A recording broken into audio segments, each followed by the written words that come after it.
everybody. Dean Crisp here, back in the studio. Man, so excited to be on the Straight Talk for Leadership podcast again. We're going to be talking this week about the book, The Leadership Recipe. It's a book that I put out a couple of months ago. It's been available on Amazon, and we're going to do this recording to get you to really see what's inside of this book, because I really believe this is a life changer. This book can make you more effective and a better leader every single day. So we want you to run out there, look at the copies, look at it on Amazon, take a look, buy the book. We really think it's important because it's a life changer. All right, sit back, as we always say, turn up that volume and get ready to change your life.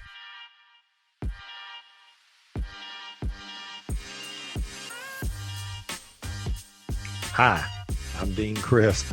Welcome to Straight Talk on Leadership. This is what we'd like to say is the no BS zone, where we give you leadership tips, ideas, and practical suggestions to help you become a top leadership performer. Our goal is simple: help you become the best version of yourself and reach your highest potential as a leader. So sit back, turn up the volume, get ready to change your life.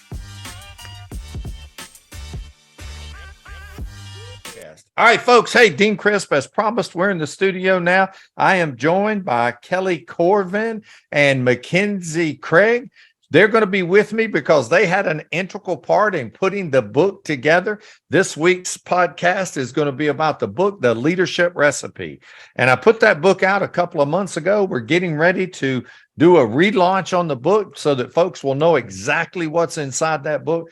And I promise you, that book is a life changer. If you read that book, every aspect of your leadership is going to get better. It was written with a practical leadership application in mind, which simply means that keeping it real, that giving you the best tips, the best chance to be a good leader, not with a lot of, let's say, and I know this is important in reading books, but when you talk about kind of a textbook style, this is a story. This is an allegory. And you know what's funny? I didn't even really know what that was till I wrote it, but it's an allegory. It's a story about an individual who doesn't know how to lead or really doesn't know what they're doing when it comes to leadership. And all of us have been there. We have been there where we didn't know what we were doing as a leader. We were just thrust into it. We might have prepared for months to take a test. We might have prepared to be number one on the test, if you will. We got the job, and then all of a sudden we find ourselves on night shift, not knowing how to execute exactly what leadership is. And leadership is both an art and science, and the science is kind of understanding what it do and how it relates to your brain, how it relates to what we connect with and all those things. The art is the execution of it. So this book is all about the execution of leadership, and you can do this, read this book and execute at the highest levels of leadership. So folks, I want to tell you, I'm joined by Kelly, as I said earlier, and Mackenzie.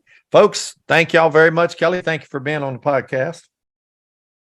Absolutely. No, it's always great to be with you. And I think this is a good opportunity to discuss the book and kind of what inspired you to write the book. Yeah. And Mackenzie, thank you for joining us. Mackenzie, it's good to have you. And Mackenzie and Kelly both did a lot of graphic designing in the book, and they put together a lot of these details, and they did a fabulous job of creating these graphics and putting them together and really balancing out where they go. And, you know, the book has got a lot of graphics in it. So for those of you who need a lot of pictures, it ain't got a lot of pictures, but it's got a lot of graphics in it, which kind of tell you how to do what we're talking about in the book. So it's really great. Mackenzie, thank you for being with us.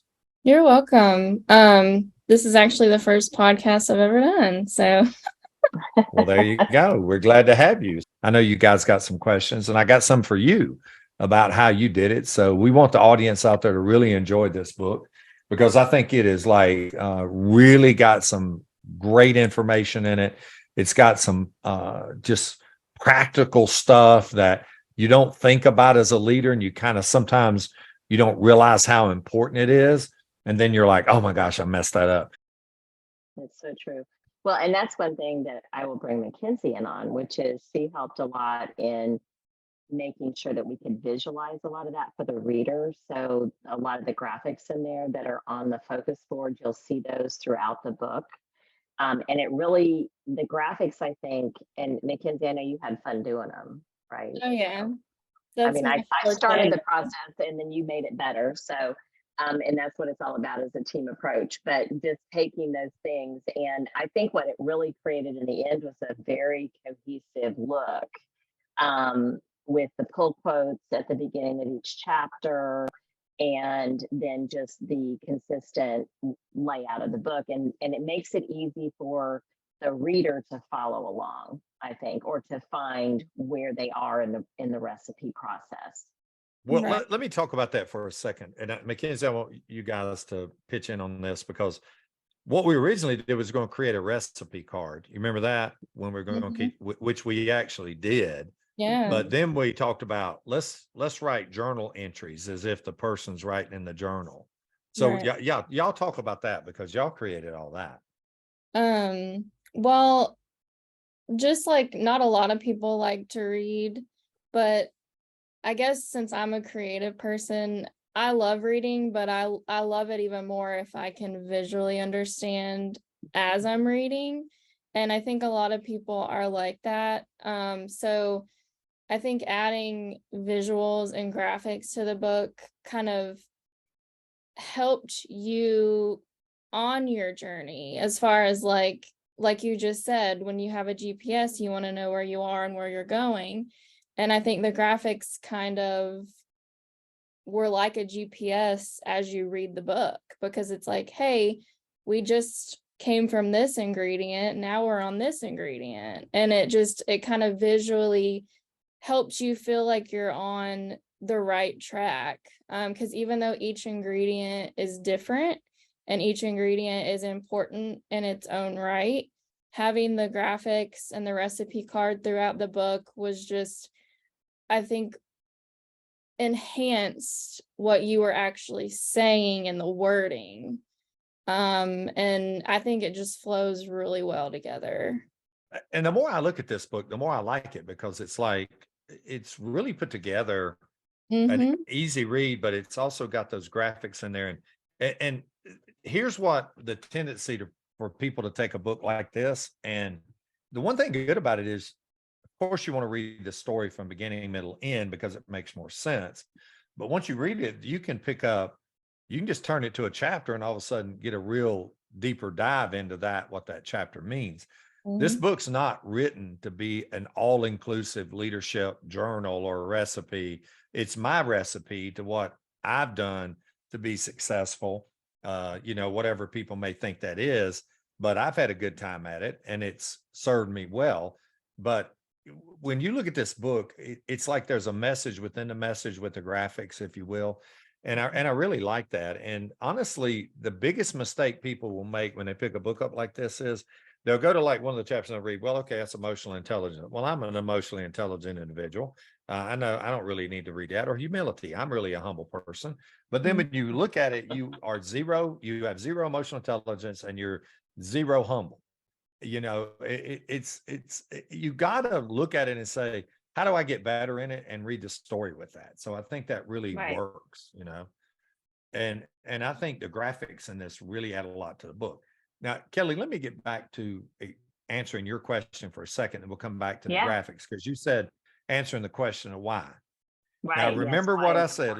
Let's say it again. I said, what's the definition of leadership?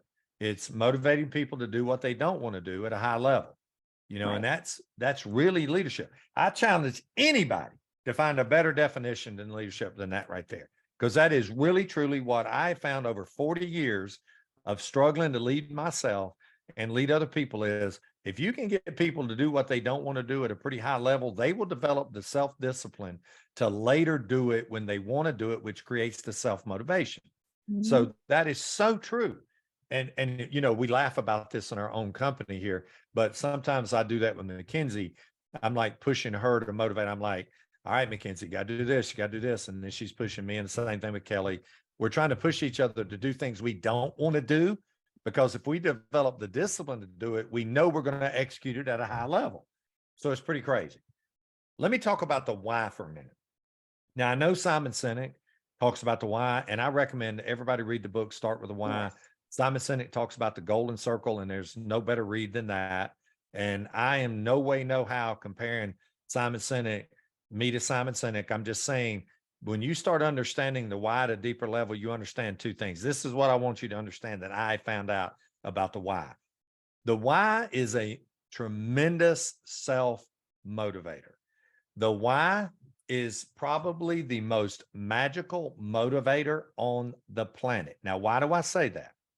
Because there are two actual whys that you have in your body, brain, whatever, that literally drive you every single day.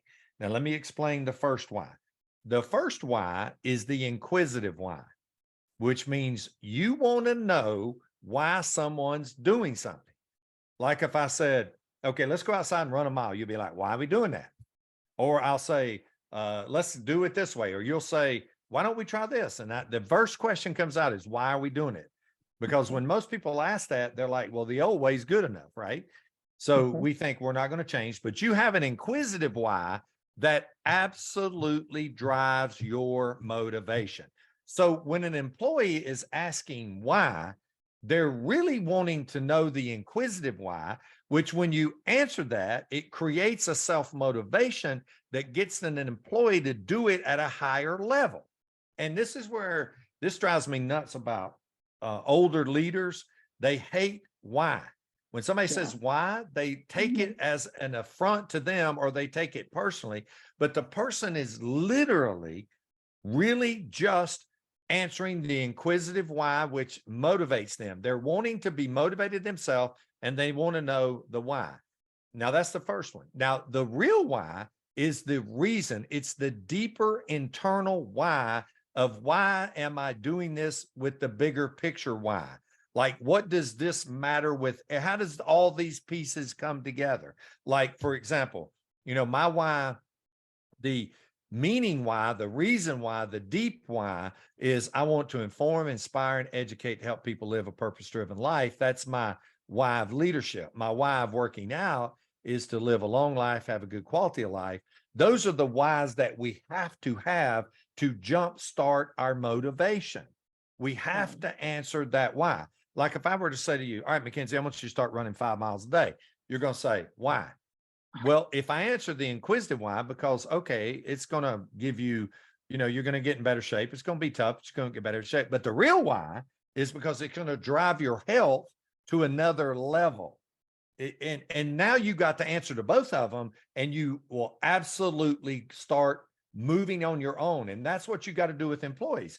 They got to know what's the bigger over why. One of the things about being significant is you got to know why it matters. And if you don't have that answer because it matters, or you don't understand why it does, you won't do it. And then the why is actually, okay, why do I pick up that piece of paper? Because it matters. But why does it matter? Well, it matters because you're going to do what other people won't do. You're going to see things that other people won't see.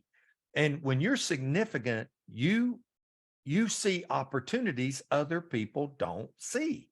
And so that's the point I'm making is you got to have this overall why. There's two whys that really drive you. It's the big overall, bigger picture reason why. It's that deep meaning why. Like, why am I a cop? Because I want to serve people. I'll make a difference. But then why do I stop and talk to an elderly person? Because that's how you do the bigger why. So when you connect those two, you create crazy self-motivation in people. Well, you kind of do that. You kind of do that in your book with each ingredient. Like, you explain what the why behind each ingredient is, and why, if you want to be successful at leadership and get better at your leadership, why these ingredients matter, and not only why they matter, but how to execute them. Well, it's just like you say in chapter 13, it says, be a mentor. And then we put mentoring helps grow you and others. I mean, you're exactly right. It answers the why. I mean, you're exactly right. Yeah. So like you said, there's always a message within this. The one other part of the question that I'd ask you, and I just want you to spend a few minutes to wrap up this discussion on the why and, just the want to, is the importance of journaling and why you emphasize that so much. Just for those viewers that have not taken our class, every single class that we offer, we provide our students with a blank journal. and for a very good reason, because you're going to see important things in our classes that we can't just give you a workbook for. And in the whole adult learning process, you usually do a much better job if you're taking notes that are going to mean something for you to refer back to. So spend a few minutes talking about why journaling you feel is a really important component of leadership. Well, in the book, we actually, William encourages Mark to start journaling really early. And he Yes. does that because William knows that, first of all of us are going to live somewhat of a significant life. You might not have a significant title, but you're going to have people that want you to be significant. I don't care who it is. Like every Mhm. kid that's born wants significant parents. I don't care. It's just true. So life's journey is significant in general. So you need a way to memorialize those significant, not only moments, but what you learn in life. Life is about knowledge transfer. That's what life is really about. It's why one generation knows more than another generation, is because the generation spends time knowledge transferring. When Mhm. you look at, like, this is honest to goodness truth, and not to wax really crazy here, but we haven't had a World War III because we learned the devastation of World War II. And we transferred that knowledge to people. Yeah, it might sound good to do all that stuff and have all that, but let me tell you right now, when you get into a world war, everything in life changes. So we knowledge transfer. And think about this for a moment. All those people that played significant roles, and most all of them, and even the ones who didn't, most all of them found ways to write down their experiences so they would transfer it to the next generation. Because if you don't, it's gone to the ages. One of the greatest lines I love in my life, because I love history, is when Edwin Stanton watches Abraham Lincoln die, and he says, now he belongs to the ages. And there was a finality in that statement by Edwin Stanton when he said that, like, there's no more this great man is going to be able to produce. Now history will only see him. We won't get to see him anymore. And you look at any of Lincoln's writings, they're all masterful in the use of the language. Now, he didn't need a journal because he wrote letters. We don't write letters anymore. We don't a way of doing it, but we need to memorialize what we accomplish in life, because you need it. The next generation needs to see that. And I always say, how many people really would want a copy of their grandmother's, grandfather's, or great grandmother's, grandfather's journal of Mhm. what they thought was significant in life? I Right. mean, how valuable would that freaking be? I would give anything to have my dad's thoughts on Martin Luther King when he was working with him as a bodyguard and spent 2 days with him. I'd love anything to see his conversation with Jesse Jackson and Abernathy and Andrew Young and Martin Luther King. Those are historical figures. Billy Graham, Mhm. President Nixon. My dad got to meet all those guys and talk to them, and spend a whole afternoon with Billy Graham. And that's not anywhere. That's not written anywhere for me to look again and say, oh my gosh, these were significant people. So journaling is a way to prove to yourself you're important. And if you don't believe in yourself, you have no chance. Like, that's the key to everything. There's two things that are absolutely key in life. And I say this about self-motivating people in leadership. One, you got to believe in yourself. If somebody doesn't believe in themselves, they're very hard to lead. If they don't have a personal belief in themselves, they're very difficult to lead. They're almost impossible to lead because they don't have a reason. They don't believe in themselves. The second thing is you have to have somebody to believe in you. When you max those two ingredients together, you got magic, right? I mean, you literally do. And Oh, so, absolutely. and when you look at journaling as a way to make yourself feel important, okay, it's the way to historically provide that. The second thing, one of the other most important things is when you write things down, your brain changes how it handles them. And science and studies have shown you can write on a computer all day long. It is not the same thing. You were designed to have a process of writing things down for your brain to show the importance of them. We've passed that trait on from generation to generation to generation to generation. And that's not going to go away anytime soon. So the second you start writing something down, your brain signifies that importance. And it's funny, you almost remember where that is. Like for me, when I journal in my journal, I always write time, place, context. And if I write time, place, context in my journal, that automatically takes me back to that time when I was thinking about that. So I don't lose that thought process. Like I write, like last week I was writing notes in a master leader course. I write master leader course, Palm Beach County students, this day, this time, this is what happened.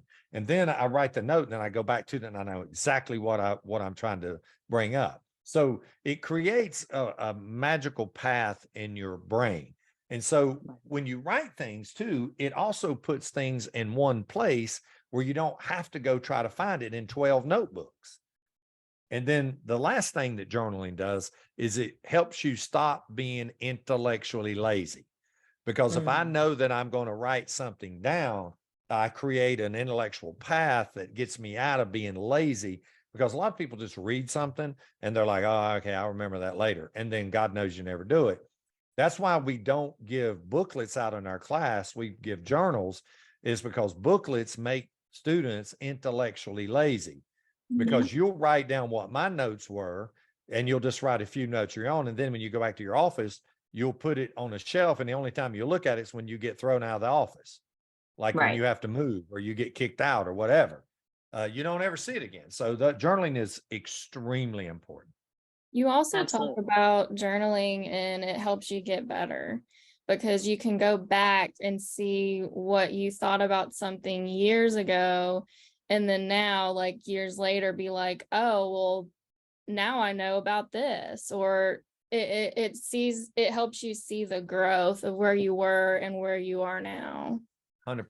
And Kelly, you remember the 21-day challenge we did? Oh yeah, I do. I carried that. I still have the recordings for that. But you remember the 21-day challenge when we started writing down the scoring of how we were doing? Yes. Oh, gosh. I actually still looked at that. And I looked at that last week when I was in the class about marking my own growth and passing that information on to other people. So it's crazy how you do that. So it's amazing. Right. Journaling is really important. It truly is. And I wanted to just give you a chance. One of the stories that is woven into this, I think is really important, and it's very unique to what you teach in leadership, is having tough conversations with people. And there is a storyline that is in this book that does that. I don't want to give the storyline away because to me, that's kind of what makes the book come together, if you will. But there are three or four chapters devoted just to this topic. That's how important it is. And then it's resolved at the end of the book. So I wanted you to, if you want to do that now, we can certainly wrap up with just talking about that aspect. And then I'm sure we'll do future podcasts on some of the other key components of this book, just to help people get a good feeling for what's in it and what they could expect. Well, so one of the things that happens to a lot of leaders is that they have problem employees, and everybody has them. And I don't mean they're devastatingly problem employees, but they're problems. They're not motivated. They don't want to work. They're not on the same team. They're not rowing in the right direction. I mean, da, da, da, da, da. And here's what I want to say about this. When you're going to have tough conversations, the reason you have to have tough conversations is because you haven't done anything when the problem was simple. And this is what I want to say. When you deal with problems with employees, when they're simple, the conversation is simple. When you deal with problems with employees, when it's very complex, then the conversation is very complex. So the simpler you can get the problem when it's a simple problem, the simpler you can deal with the problem when it's a simple problem, you only have to have a very critical, short conversation. Hey, let's get on the same page about that. We probably didn't, the communication wasn't good. Let's get back on course. That's simple. But what happens is you don't have 10 of them, and now you've got 10 complex problems, and it becomes a really cancerous problem. Right. So in the book, you have this employee that Mark really doesn't have those conversations early with the employee. And Well, and he it kind of builds to he does well, he inherit inherits them it. with some of the issues as well that were And he not dealt ignored with. it. And he Right. ignored it when he got it, which there's three choices on tough conversations or critical versus crucial conversations. There's three choices. You can have a bad one, you can have a good one, or you can have not one at all. And most people choose not having a conversation at all. And so in this one, William notices he hasn't had a conversation with him. And he says, you've got to deal with this issue. We got to fix it. So here's how you do it. And he walks him through the process of critical versus crucial conversations. And it is like 3 chapters because it's such a vitally important component of leadership. It's the one skill set that most leaders never get training for is how to have Absolutely. tough conversations. No, And, absolutely. I mean, I could write a whole book on tough conversations. And, but I will tell you that that's the number one problem for most leaders is they don't know how to have them. And then they go to a critical conversation. And the difference is this: critical, you deal with the symptoms; crucial, you deal with behaviors. And which means the symptom would be coming in late. If you're going to have a critical, you'd say stop coming in late. That's critical. But a crucial, you'd find out what's going on, the deeper understanding, and getting people on the same page of the importance of being on time. And then you follow up with that. In the critical, you just say, stop being late, which the biggest problem with that is most leaders believe that's going to help, and it never does. It really doesn't help people. And you got to do it, but stop expecting a miracle to happen and then all of a sudden to be on time early. It's not going to happen. So you almost get into a crucial situation with that. Thank goodness most employees, like 60, 70% of our employees they kind of stay in the middle somewhere and they never get to the point where we really have to have those really, really tough conversations with them. But the ones who are causing us problems, we definitely got to do that. And this book is a really good guide on how do you have those tough, crucial conversations with people. And when you have them, you can fix some problems pretty quickly. So anyway, it's a good read with that. And it was a lot of fun writing this book. I stretched myself in this book. Like I literally stretched myself. Like I never thought I could write a story. You're talking about a guy that graduated at the bottom 10% of his class in high school and didn't really know how to read that well. And,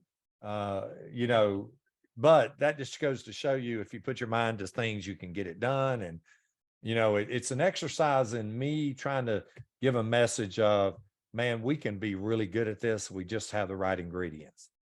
So. No, absolutely. No, I hope everyone's getting a flavor for that. We will probably do at least a couple more episodes doing a deeper dive into some of the other ingredients in the leadership recipe. But I do want to encourage everyone to get out there and buy it. It's a lot of our, I guess, audience and tribe, if you will likely buy them for their entire section or department to read as a group. And I encourage you to do that. So it's a great thing to dive into. And it's a really fast read. It really is. I mean, Dean did a great job with the dialogue. It does have dialogue in it, which he never had written before. And he did an outstanding job on that. So I really think you'll enjoy it. It's a pleasant book to look at with all the great graphics in it. And it's a great story. And it's one that I think everyone can connect to, regardless of what industry they're in. Mackenzie, what's your thoughts before we close this out? Kind of going off what she just said. Like you said in the beginning of this podcast, our audience is mainly law enforcement, but me, especially coming from a non-law enforcement background, I think it literally could help anybody, anyone. Like I really think it's a great book to not only have, like Kelly said, like a group of people to go through together, especially within the workplace, but it's also a good book to give as a gift to somebody that you may personally know that's going through some kind of a tough time where they've been promoted and they are struggling, not knowing, where to go from there. It's a good book to give as well for people that maybe Definitely. just need some kind of a guidance in their life, knowing how to deal with other people. But yeah, like she said, it's an easy read. It's all the visuals really help you read it very smoothly and easily. And I like the fact that it's in a story because you kind of get into it. Like you're kind of like, oh, well, how is this gonna play out? Or, oh, Yeah. I wonder how this is gonna go. And because not only do you give information on the ingredients, you also give examples of how it works and within Mark and his journey as a leader. So yeah, I think it's a great book for anybody that's wanting to better themselves, not only as a leader but as a person, and it also helps you learn how to help other people better themselves as well, because you can give them advice from the book that you got from the book. So Yeah, and one thing I want to say about this book and anything we put out, it's part of our partnership with the folks who follow us and also our students who go to our classes, that we really want to continue your learning, your growing, and all that stuff. And we don't want to just, I didn't write the book to sell books. I wrote the book to help someone really get better. And, I want you to look at that as a partnership between me and you, you, the reader, to really look at the book and say, hey, this thing has got some really good tips in it. And the one thing that's interesting about this is that, you can pass it on to your husband, wife, whoever might be reading it, significant other, partner, whatever, and really say, hey, this is really not about law enforcement in general. It's about life in general. And you can really look at it and grow from there. So right. I hope they pick up a copy of it. I encourage all of you to do it. It's Yes. available at Amazon. And do me a favor, if you do read the book, write us a review. People look at those. And we're really marching forward with this book to try to make it not only a bestseller, but we want to, that indicates a lot of people's looked at it. So we want that for the fact that we want people to get better as leaders, because Yes, we the want a world, positive impact. yeah, and our organization definitely needs that right now. So with that being said, I guess we're going to wrap up this podcast. And I want to thank Kelly. Thank you again for coordinating the podcast today. Mackenzie, thank you for joining us. This is your first podcast. I'm liking it. So the world is introduced to Mackenzie Craig out there now. You can watch this on Zoom, or we put this on the YouTube channel. We're going to put it on the YouTube channel, and we'll probably have some shorts of it. And it will also be on your favorite streaming audio service for podcasting. We'll probably run it in July. So take a look at our website, look at our classes coming up. We got a lot of open enrollment classes that you can get into. And we really hope that you'll keep the journey going with us, because we love taking the journey of leadership with other folks. And that's part of why we do this. So thank y'all so very much today for joining us. Kelly, again, thank you, Mackenzie. Folks, we love the fact that you've joined us back in today. We're getting close to that 140 mark, Kelly, so we got to keep it going. We plan on getting our podcast. We're going to do one on significant leader coming up really soon in the near future. So thank you for that. And you know what? And if you have topics that you want Dean to speak to, let us know. Just submit a request or suggestion. We'll consider. Yeah, absolutely. And so we want to make sure that we encourage you folks to go out there and be significant. Be the significant you that you know you can be. It really does matter to people being significant. And we want to make sure everybody out there joins us. Look at LHLN, look at our podcast, or not a podcast, but our website. We got some videos on there. We got things you can learn. Drop us a note. We're on LinkedIn. We're on Instagram. We've been turning out the Significant Leader Awards. We've gotten over 50 people who have gotten a Significant Leader Award in the past couple of months. So that means they've taken all 3 classes, and we give a really nice 2 coins and a laminate, I guess is what you call the acrylic base, clear with your name on it, being significant leader. So it's really pretty cool. Look at all that stuff, and we really appreciate it. So as we always say, thank you for joining us on this podcast.